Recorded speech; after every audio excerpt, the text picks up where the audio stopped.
Welcome to the Sly Gittens Tech Simplified channel. And today, I got a stupendous lady. Her name is Chelsea Behrens, and she's going to share her journey throughout IT with us today. So I need you to lock in and do not hit the skip button. Do not leave. Don't even get a glass of water. Just enjoy what she has to offer today. So Chelsea, would you mind letting us know a little bit about your background, your educational path, and how you got your first IT job?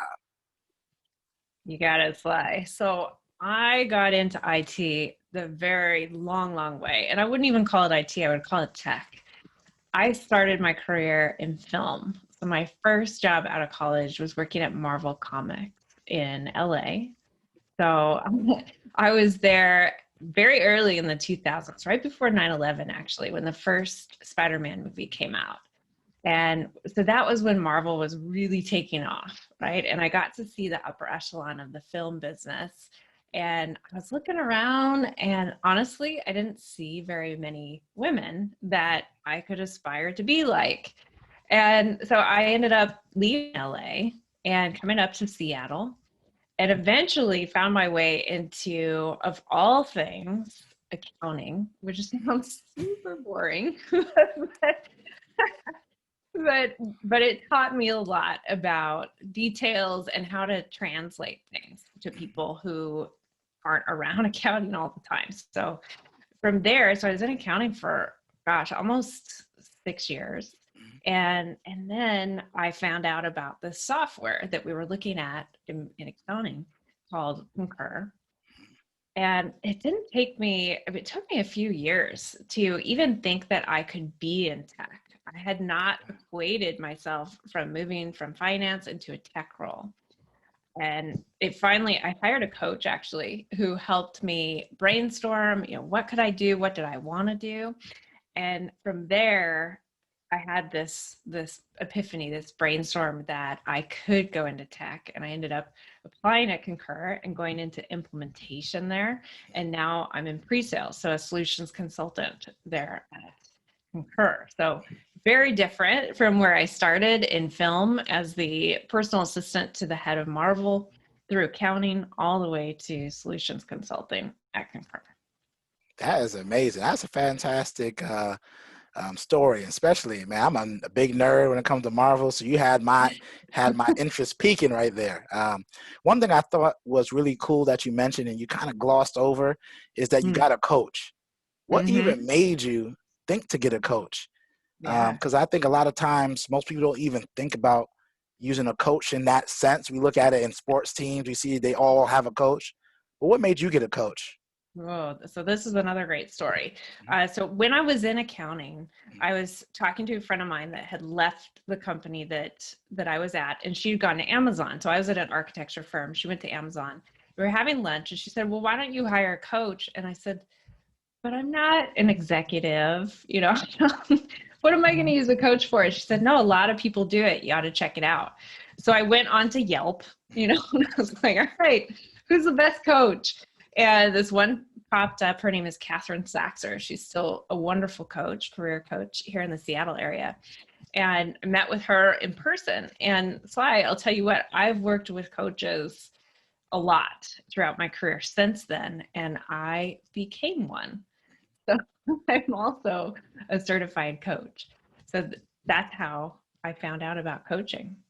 Oh, that's amazing. See, that's another cool story. So you was able, from taking that advice from one of your friends, to realize the wonders of having a coach and how it can help you grow. And then you realize you loved it so much that you turned that into one of your side hustles that probably one day has become your main hustle, right?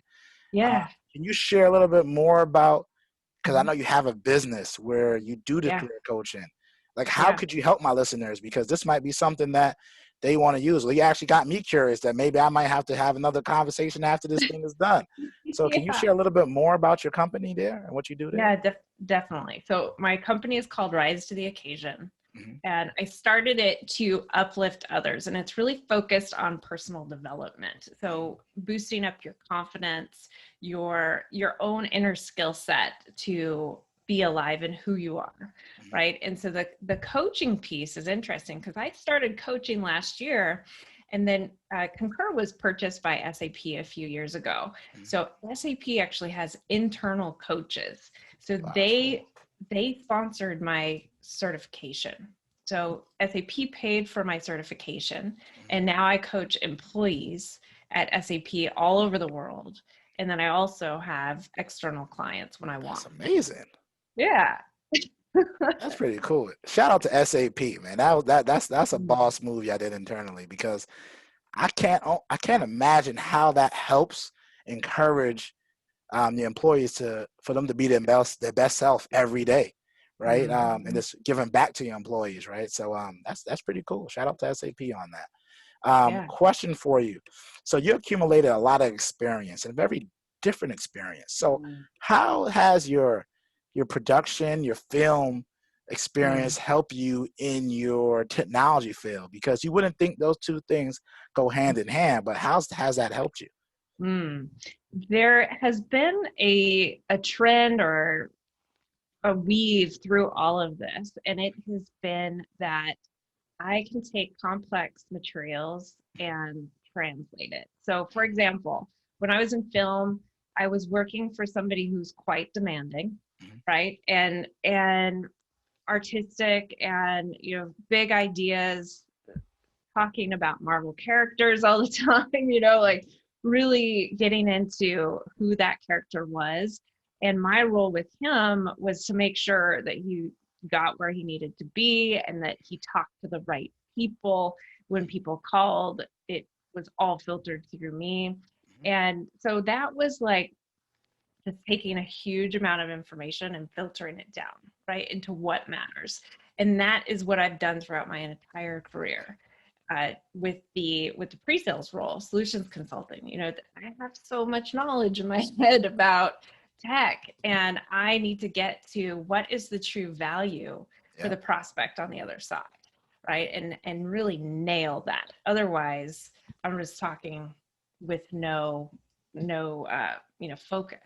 So that has been the common thread throughout. So a question for you: what obstacles have you faced, maybe not having a traditional background coming into IT? Yeah. The obstacles, I would say, are really of my own doing. Okay. So I know the people who are watching out there have come against this at some point, but it's been self-doubt. Can I really do that? Am I good enough? Am I worth it? All those things that come up for all of us at different times. And, I'll give you an example. About 6 years ago, I was offered an opportunity to manage a team, and I was working my job as well. And I really struggled because I was putting so much pressure on myself to get it perfect. And I was actually in this management position temporarily because somebody was on maternity leave. And so I'm glad I had that opportunity. And when I look back, I'm like, gosh, I just made it so I had to be 100% perfect. So I've learned that I don't have to be 100% perfect. I get to learn as I go and to trust myself. Trust myself, and that is how I'm able to move through obstacles. I think what you just hit on is another key gem, is trusting yourself. That's a tweet right there for you. Is to trust. That's a big thing, because when I switched from individual contributor to a director of marketing, and it was a hard transition, right? Because I was thinking as an individual, not someone who was the vision for the department. I was supposed to build a team, right? I was supposed to be able to lay the foundation. My manager wanted me to work a little bit different, right? So, I didn't, I'm glad I had the experience, because I learned so much in 6 months, but I also learned where I needed to get better on, right? So, but I wish I would have trusted myself a little bit more in the beginning and test my assumptions, because I probably would have been there a little bit longer than I have. But it did help me now in my pre-sales role, because now I understand how a manager thinks. Like, I understand bringing in marketing, bringing in finance, working with these other disparate organizations with some good experience. So sometimes you're going to get into these roles where you might not exceed in it on the first time around, but it's okay. The way I looked at it is, I always got a reflection journal. What did I learn? How could I be better? And did I leave on good terms with the people that I left there? Because those relationships are as essential to keep going forward. So I'm glad you talked about trusting yourself, because even now, like first I lost a little bit of steam into my new role, but now, I realizing that, certain things happen for a reason, right? So you just figure out how do you build another plan and how do you get stronger, and, and then you just work from there, right? You don't lose any steam. So question for you, you're a fantastic person. I could tell that you work hard, you got your own business, so you are a weekend warrior. So what are you doing for fun? What's some of your hobbies? Okay. So I love being outside. So even though I'm in Seattle and we've got rain, I still make it a point to go outside. So I just love being in the outdoors. I love to learn. I actually, this year, since I am coaching at SAP, I've pulled back on coaching externally. And then, so come, October, I was like, well, what do I want to do? I want to learn something new. So I signed up for a historical fiction writing class. So I'm actually delving into the women's suffrage movement in the early 1900s and learning about how African American and white women came together, really led by the African American women, and how once that happened, there was finally a change. Yeah. So that has been fascinating, and I'm loving that. Oh, that's amazing. That's definitely cool. If anyone knows who watched this, my hashtag is always be learning and always learning, right? Because I feel like the way just to have interest in life, man, you got to be curious and dive into other things. Like for me, I'm writing a book for my daughter called Daddy's Little Girl, right? So I'm reading up different poetry books and putting that together. That's something I do on the side. I think I told you earlier, like I like real estate, right? So I read a ton of Bigger Pockets. Shout out to Bigger Pockets out there. And I just read up about those things on the side. And I used to be a diehard Madden days back in the old days, but I kind of, my daughter and doing these things, I just don't have time to play that many games. But I used to be a diehard gamer. But now I've been, I'm reading a lot more. I got a couple of books. I'm rereading Never Split the Difference by what's his name? Chris Voss, I think is his name, if I'm not mistaken. That book is fantastic. Negotiating, right? And I'm reading another book called Why Should White Guys Have All the Fun by Reginald Lewis.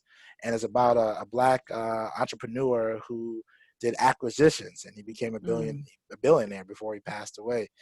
But it showed how he came from the inner city of Baltimore and became a billionaire, and how he structured his day. And when I realized, man, I looked at my day, I'm like, man, I got a lot of work to do, right? Because I can tighten up this day to get more things done and accomplished. And like kind of what you said, how do you, where one area I'm getting better at is prioritizing what is important, what can't be done, right?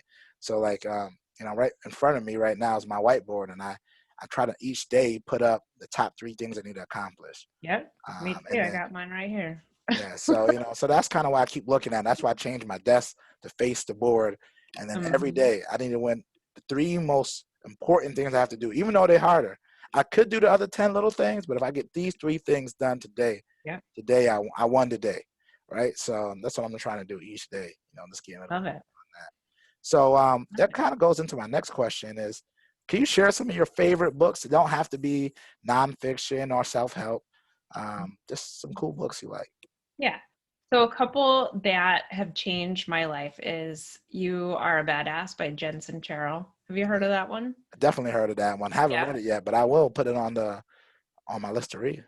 And she writes another one called You Are a Badass at Making Money, which I highly recommend to anybody who has any money hangups. So whether you grew up without money, or so let's say you grew up without money and you heard like money is a necessary evil, or if you grew up with money and it became a problem, like your family didn't connect as much, that book really helps with any type of money challenges.